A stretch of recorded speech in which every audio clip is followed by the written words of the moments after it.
Hey there, so today I'm diving deep into this lick that's not just a set of notes, but it's actually a gateway to mastering the guitar fretboard and transforming it from this kind of daunting maze of frets and strings into this really clear path of musical expression. And you'll see it's a really fun, easy lick to play. In fact, I learned this lick when I was about 11 or 12 years old, and I used to take guitar lessons at school, right? And Mr. Donnelly, my guitar teacher, he'd be sitting there in this tiny little cramped up office. He'd have his Spanish guitar on his lap, and he'd be surrounded by piles of music sheets and books and everything. But that's where the magic really happened for me. And one day, I remember I was arriving at the music department past all the kettle drums and the rows of music stands, and I caught him warming up, and I just saw his fingers were darting around the fretboard.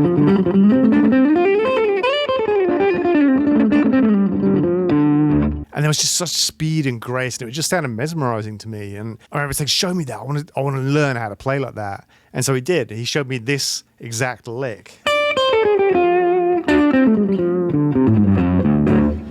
And up until then, I'd been really sort of like boxed in, thinking of everything really on one dimension in the guitar, like learning just to go up and down the scales. But when I saw a lick like that, the way that it moved along the strings and across the strings, it just opened up a whole new world of possibilities. So basically, it's a 3-octave scale. I'm going to play it in reverse, starting from the highest note here. And it goes like this.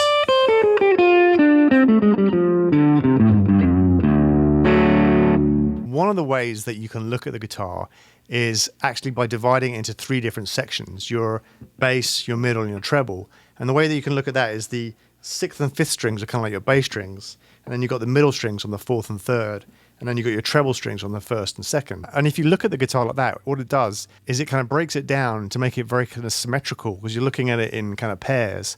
And the way pentatonic scales work on the guitar is there's just 5 notes in a pentatonic scale, and then it just repeats, right? So one of the cool things about this little pattern is it just starts with this little box shape like this. It's the most easiest little pattern to play with your 3rd and 1st fingers. It's that little box pattern, that's an essential kind of like little shape in lead guitar playing. It's this 1st, 3rd finger thing. And then all you do is you just slide down from there. So that's the basic pattern. And you just basically, it's like that little kind of saucepan shape, right? And then you just jump down and play the same thing an octave below it.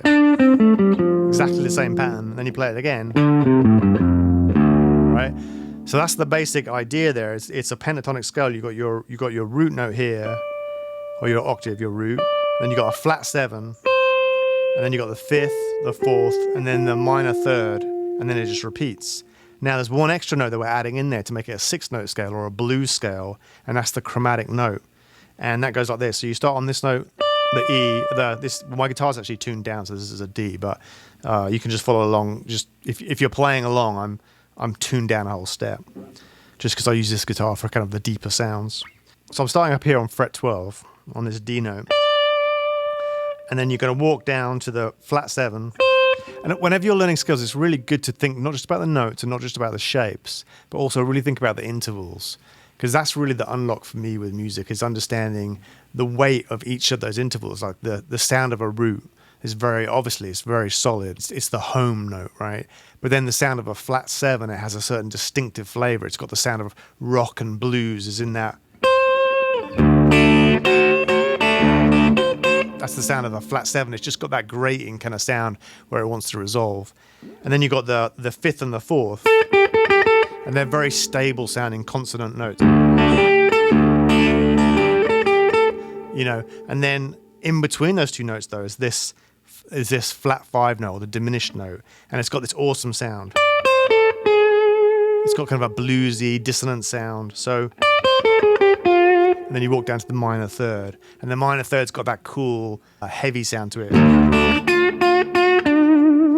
So those are the intervals in the scale, right? You've got in this pattern, you've got your root, your home note, and then flat 7, 5th, flat 5 diminished note, and then 4 minor 3rd, and then it just repeats. Root, flat 7, 5, flat 5, 4, minor 3rd, and it just keeps going down.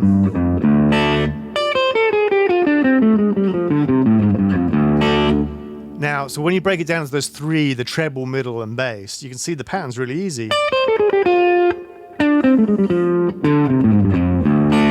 It's easy to remember. And that's one of the things about that pattern is as soon as I saw my teacher, he showed it to me, it stuck with me. I mean, I could just remember it. It was easy to remember, and it was going right the way across the fretboard, you know. But it was easy to remember that kind of symmetrical repeating pattern, and it just sounded cool too. I mean, there's a difference. The sound going down the neck across the strings like this, that's a different sound to, you know, it's just a slightly different kind of tonality to it, and it's cool to be able to access that. So really, you can think about each one of those notes as kind of a stepping stone in that scale. They've each got a different kind of weight and a different kind of character to them, and you put them all together, and you can kind of create all these different cool licks.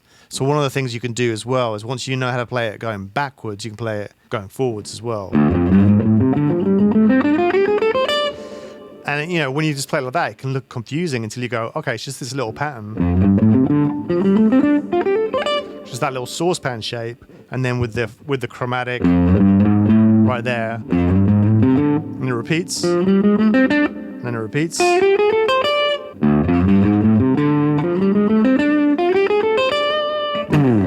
So you can kind of have fun with it going up and down.